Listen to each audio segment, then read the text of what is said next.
విశాఖలో beach shock పై పెద్ద ఎత్తున నిరసనలు వ్యక్తం అవుతున్నాయి. మహిళా సంఘాలతో పాటు ఈ రోజు వైఎస్ఆర్సీపీ కార్యకర్తలు కూడా నిరసన వ్యక్తం చేస్తున్నారు. నిజంగా బీచ్ షాక్ పెట్టినట్లయితే ఈ తరహా పరిస్థితి ఏర్పడుతుంది. నిజానికి చూసుకుంటే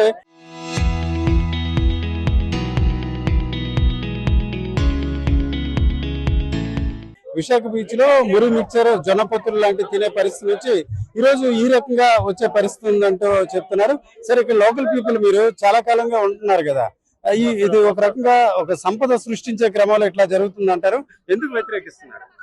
సార్, సంపద సృష్టించి ప్రజలు ప్రాణాలతో ఆడుకుంటున్నారు సార్. వచ్చిన కూటమి ప్రభుత్వం కేవలం ఈ రోజు తల్లి వందన ఇవ్వాలన్నా, రైతు భరోసా ఇవ్వాలన్నా, ఏది ఇవ్వాలన్నా వీళ్ళ మీద సంపాదించి సంపద సృష్టించి ఎంతవరకు కట్టేసరికి ప్రజలు ప్రాణాలతో ఆడుకుంటున్నారు.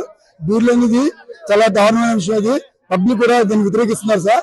రాబోయే రోజుల్లో పబ్లిక్ అందరూ కూడా కూటమి వ్యతిరేకిస్తారని చెప్పి ఈ సభముఖం మనం చేస్తున్నాం సార్. విశాఖపట్నంలోని ఈ బీచ్ బాగా మనశ్శాంతి ఇచ్చేసే బీచ్ అన్నమాట. ఎవరికి మనసు బాగలేకపోయినా, ఎవరు ఎటువంటి వాళ్ళు యాత్ర నుంచి వచ్చినా, ఏ ఊరు నుంచి టూరిస్టులు వచ్చినా ఈ బీచ్ ని చూడడానికి ఒక అంధకారంగా నిర్మించాం. దీన్ని బ్రాండ్ షాపులు పెట్టి పాడు చేయడానికి చంద్రబాబు నాయుడు ఈ కూటమి ప్రభుత్వం తలుచుకుంటుంది. దీనికైతే మేము అంగీకారం ఇవ్వడం తలుచుకోలేదు. దీనికోసం మందు షాపులు కానీ ఓపెనింగ్ అయితే దేనికన్నా పోరాడడానికి మా వైఎస్ఆర్ పార్టీ తరఫున మేము సిద్ధంగా ఉన్నామని చెప్తున్నాం. గతంలో ఉన్న ప్రభుత్వంతో పోల్చుకుంటే చాలా దిగజారుడు పరిస్థితులు ఏర్పడుతున్నాయి. విశాఖపట్నానికి ఒక చరిత్ర ఉంది. ఇక్కడ శివరాత్రి చేస్తారు. శివరాత్రి ఏ రకంగా చేస్తారని పుణ్యస్నానాలు చేస్తారు, మహాశివరాత్రి చేస్తారు, అమావాస్యలు చేస్తారు, అన్ని పుణ్యాలకి తీర్థాల తర్వాత అన్ని చేస్తారు. అలాంటి ప్లేస్ లో మీరు ఓ బీర్లు బిగినీలు వేసుకునే పరిస్థితి మీరు తీసుకొస్తారు. ఇక్కడికి ఒక సంస్కృతి ఉంది కదా. దీనికి ఈ సంపద అంటే ఇదా? బోల్డ్ ఉన్నాయి సంపద. విశాఖపట్నం టూరిజం ప్లేస్ ఇది. ఈ రకంగా కాకుండా వేరే రకాలుగా ఉన్నది.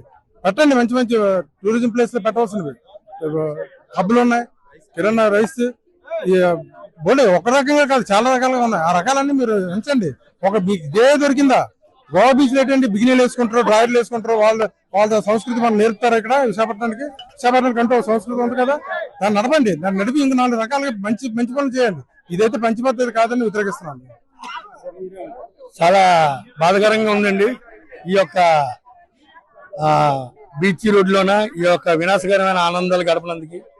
మరి ఇది ఎంతవరకు న్యాయం అన్నది మరి జనాలే తెలుసుకుంటున్నారు. చాలా అన్యాయం అనేసి ప్రజల్లో కూడా చాలా వ్యతిరేకం వచ్చింది. ఈ యొక్క బీర్లు అనేక రకాలుగా ఆనందాలు పొందుతున్నారు. ఇక్కడ అసహ్యంగా చాలా మంది టూరిజం వాళ్ళు వచ్చిన వాళ్ళు కూడా అంటున్నారండి, ఇదేంటిది విశాఖపట్నం ఇంత చక్కగా బీచ్ ఉండేది, ఈ రోజు ఇలాగా బీర్లు మందులు ఆల్కహాల్ తోనే నిండిపోయి ఉన్నాయి, అసహ్యంగా ఉన్నదని పిల్లలతోన రానందుకు కూడా చాలా మంది బీచ్ లో దిగట్లేదండి. చాలా విశాలంగా ఆనందంగా గడిపేవారు బీచ్. అలాంటిది ఈ రోజు అసహ్యంగా ఉందండి. మరి చాలా ఖండిస్తున్నామండి మా యొక్క వైఎస్ఆర్ పార్టీ తరఫున. ఇప్పుడు గోవా బీచ్ లాగా విశాఖని కూడా తయారు చేస్తాం, సంపద సృష్టిస్తాం, ఎంప్లాయ్మెంట్ చేస్తామని ప్రభుత్వం చెప్తుంది. ఇది ఎందుకు మీరు వ్యతిరేకిస్తున్నారు? ఏంటి, మనకి ఆంధ్రప్రదేశ్ లో బీచ్ ఉందంటే ఆంధ్రప్రదేశ్ అంటే సంస్కారమైన ఆంధ్రప్రదేశ్ అండి. ఇది సంస్కారమైన ఆంధ్రప్రదేశ్. గోవా మనుషులు వేరు, ఆంధ్రప్రదేశ్ మనుషులు వేరండి.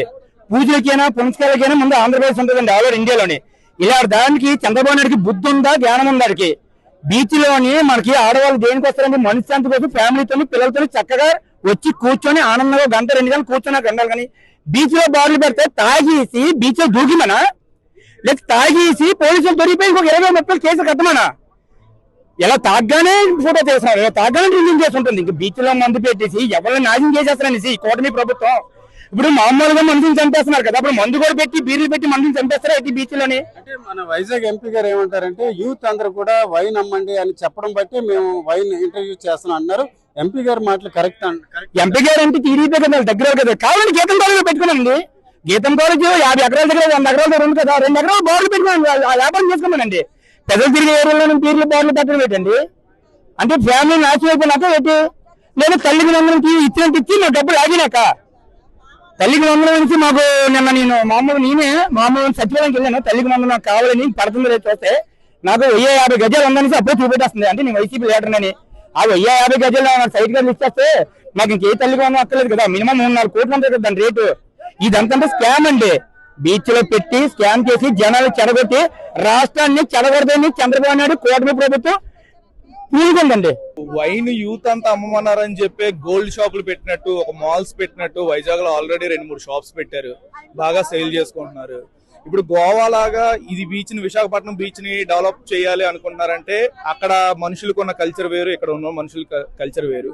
వాళ్ళు ఏంటంటే బ్రిటిష్ కల్చర్ కి దగ్గరగా, నార్త్ కల్చర్ కి దగ్గరగా ఉంటారు. ఎక్కువగా లేడీస్ కూడా చాలా పార్టీల్లో కామన్ గా డ్రింక్ చేస్తూ ఉంటారు. విశాఖపట్నంలో అటువంటి సంస్కృతి లేదు.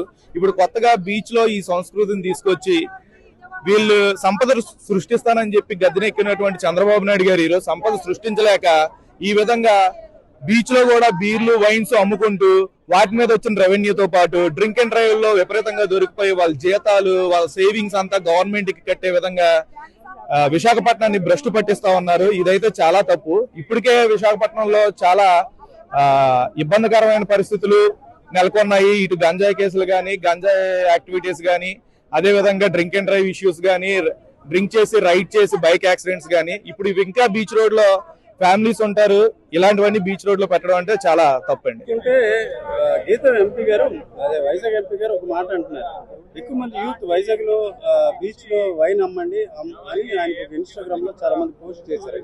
అది ఎంతవరకు కరెక్ట్? నిజంగా అందరూ మీరు కూడా యూత్ కదా? నేను యూతే సార్. ఆయనకి నిజంగా ఇన్స్టాగ్రామ్ లో అంతమంది పెడితే ఆయన కాలేజీలో పెట్టుకోమన్నాను సార్. ఎందుకంటే ఇప్పుడు చిన్నదానికి పెద్దదానికి చిన్న కష్టపడిన వాడికి పెరిగినా సార్ 10,000-15,000 రూపాయలు ఈ రోజు వాళ్ళు అప్పటికి అలాంటి బీచ్ అంటే ఒక ఫ్యామిలీ తోటి, కుటుంబంతో సాంప్రదాయంగా వచ్చి ఆ మిక్సర్ తిని వెళ్ళాలో ఫ్యామిలీతో కూర్చోగలుగుతారు. ఇక్కడ బార్లు గీళ్ళు పెట్టుకెళ్తే ఆ హింసాత్మక కార్యక్రమాలు జరిగిపోతాయి, గొడవలు జరిగిపోతాయి. ఆయన ఇన్స్టాగ్రామ్ లో అట్లా యూత్ కావాలంటే ఆయన గీతం కాలంలో పెట్టుకోమనండి. లేని మటుకి చేస్తే మటుకి ఈ ఉద్యమం చాలా తీవ్రం చేస్తాము. ఆయన భర్త రాజీనామా చేసిన దాకా కూడా ఈ యుద్ధం ఆగదని మేము తెలియపరుస్తున్నాం. మన భరత్ ఎంపీ గారు మన బీచ్ లో ఎందుకండి ఆ గీతం కాలేజీలో అమ్ముకుంటే ఇంకా బాగుంటుంది.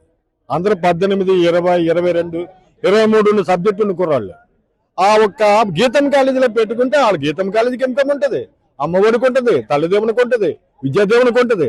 వాళ్ళకి కూడా డబ్బులు అక్కడి నుంచి అలాగే వెళ్ళిపోతాయి. మళ్ళీ బీచ్ లో పెట్టడం గీతం కాలేజీలో పెట్టామనండి భరత్ ఎంపీ గారిని.